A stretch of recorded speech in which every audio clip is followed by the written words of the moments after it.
Wassalatu wassalam ala Rasulillah wa ala alihi wa sahbihi ajmain. Amma ba'du. A'udzubillahi minasyaitonirrajim. Bismillahirrahmanirrahim. Afala yatadabbarunal Qur'an walau kana min indi ghairillah lawajadu fihi ikhtilafan katsira. Bismillahirrahmanirrahim. Rabbis rohli sodri wa yassir li amri wahlul 'uqdatam min lisani yafqahu qawli. Yang terhormat Dr. William Campbell, para hadirin lainnya, tetua saya, dan saudara-saudari sekalian. Sekali lagi saya menyambut Anda sekalian dengan salam Islami. Assalamualaikum warahmatullahi wabarakatuh. Semoga berkat dan rahmat Tuhan yang Maha Besar bersama Anda semua.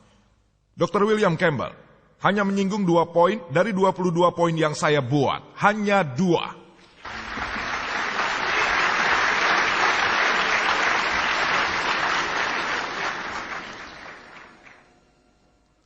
Hal pertama yang disampaikannya adalah beliau berpendapat bahwa hari-hari yang disebutkan dalam Injil, dia menanggapnya sebagai periode panjang. Saya telah katakan dalam pidato saya, yaitu bila Anda menganggap hari-hari sebagai periode-periode panjang seperti Al-Quran, Anda hanya menyelesaikan 2 permasalahan. Masalah 6 hari penciptaan.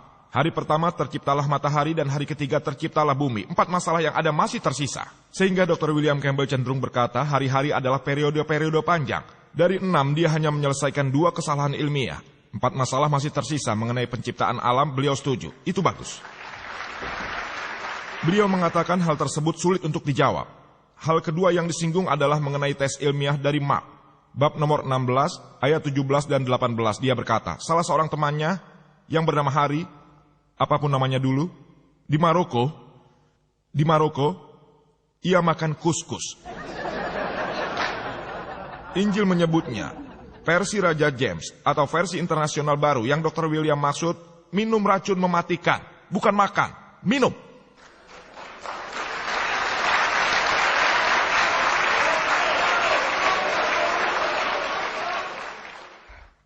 Saya tidak keberatan, bahkan bila ada seseorang makan racun mematikan juga tidak masalah. Tapi itu hanya 1 orang di Maroko. Yang saya tahu, 2 miliar orang Kristen ada di dunia. Tak seorang pun yang dapat selamat. 1 dari 2 miliar orang. Saya rasa Dr. William Campbell adalah seorang penganut Kristen yang taat. Saya memintanya untuk melakukan tersebut, bukan temannya yang telah meninggal.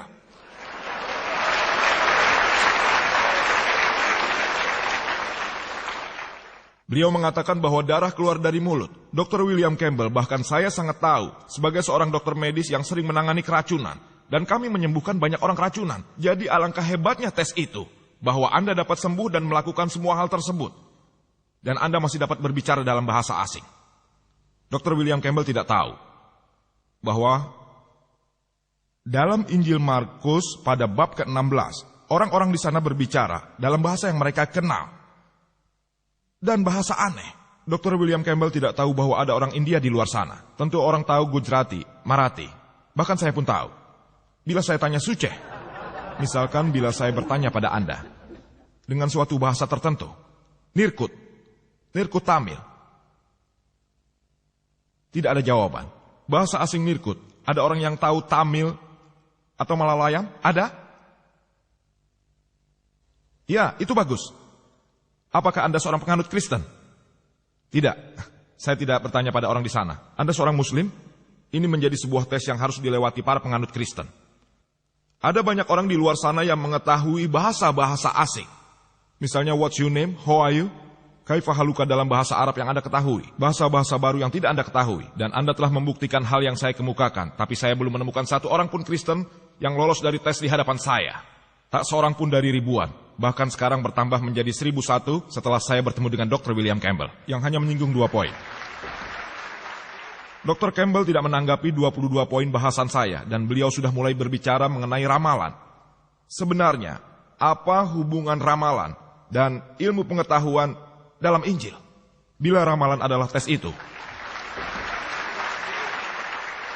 Bila ramalan tes itu, maka buku Nostradamus seharusnya menjadi buku terbaik. Menjadi buku terbaik yang disebut firman Tuhan. Itu benar. Ia bicara teori probabilitas. Bagaimana Anda menganalisa dengan Al-Quran dengan fakta-fakta ilmiah berdasarkan pada video kaset saya. Apakah Al-Quran merupakan firman Tuhan yang tersedia di hall? Saya telah buktikan secara ilmiah bagaimana Anda dapat menggunakan teori itu. Dr. William Campbell menggunakan dengan basis ramalan. Bila saya mau, saya dapat mencoba dan membuktikan ramalan tersebut salah. Tapi saya tidak mau, saya menerima apa adanya demi argumen. Bahkan apapun ramalan-ramalan yang dikatakannya adalah benar, demi argumen.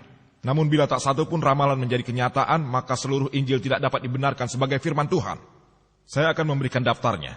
Misalnya apabila Anda membaca Kejadian bab nomor 4 ayat 12 menyebutkan, Tuhan memberimu kain, kau tidak akan pernah bisa menetap. Kau akan menjadi pengembara. Sedangkan dalam bab nomor 4 ayat 17 menyatakan, Kain mendirikan sebuah kota.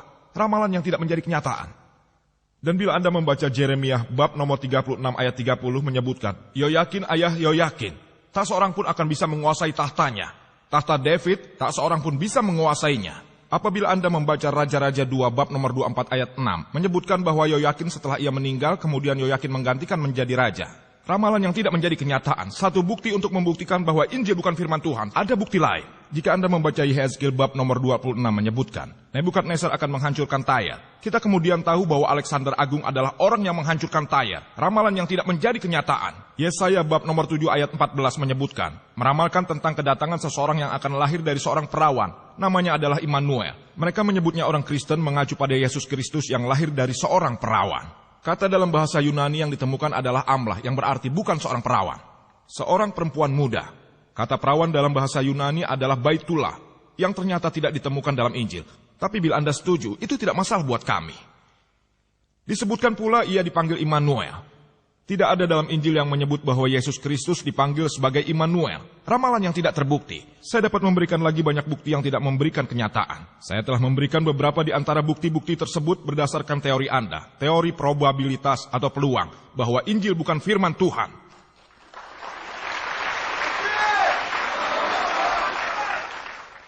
Dr. William Campbell mengatakan, berdasarkan Quran, Ilyas memenangkan perang. Berdasarkan Injil, Ilyas kalah dalam perang. Apapun itu. Bukan berarti bahwa Injil benar dan Al-Quran salah. Bila ada yang berbeda antara Injil dan Al-Quran, lalu diasumsikan Injil merupakan firman Tuhan. Apabila keduanya dianalisa, bisa saja Quran benar dan Injil salah. Bisa Injil benar dan Al-Quran salah. Bisa saja keduanya salah. Atau bisa saja keduanya benar. Kalau kita harus menganalisa siapa sebenarnya yang salah, maka Anda harus menggunakan sumber ketiga dari luar yang benar-benar otentik. Hanya karena Injil menyebutkan Ilyas kalah dan Quran menyebutkan Ilyas menang, lalu Quran dianggap salah. Hal ini tidak logis. Dr. William Campbell. Selain menanggapi kesalahan ilmiah yang telah saya sebutkan, saya akan bahas hal-hal yang tidak bisa dijelaskan karena kurangnya waktu. Ada sekitar 6 atau 7 poin yang beliau singgung dalam pidatonya yang insya Allah akan saya beri tanggapan. Beliau berkata bahwa Quran menyebutkan, menurut saya, dan beliau menunjukkan kaset rekaman saya berdasarkan saudara Sabri Ali, bahwa cahaya bulan adalah cahaya pantulan, dan beliau bilang tidak seperti itu. Saya akan mengutip lagi, bahwa Al-Quran menyebutkan dalam surat Furqan 25 ayat 61, bahwa Maha Suci Allah yang menjadikan langit di gugusan bintang-bintang, dan dia menjadikan juga padanya matahari dan bulan yang bercahaya. Munir dalam bahasa Arab digunakan untuk bulan adalah kamar, yang dideskripsikan sebagai munir atau nur yang berarti pantulan cahaya. Kata dalam bahasa Arab yang digunakan untuk matahari adalah syam, yang selalu dideskripsikan sebagai wahad. Dia yang berarti obor yang bersinar. Sebuah cahaya kemenangan. Saya dapat memberikan referensi surat Nuh 71 ayat 15 dan 16, surat Yunus 10 ayat 5, dan seterusnya.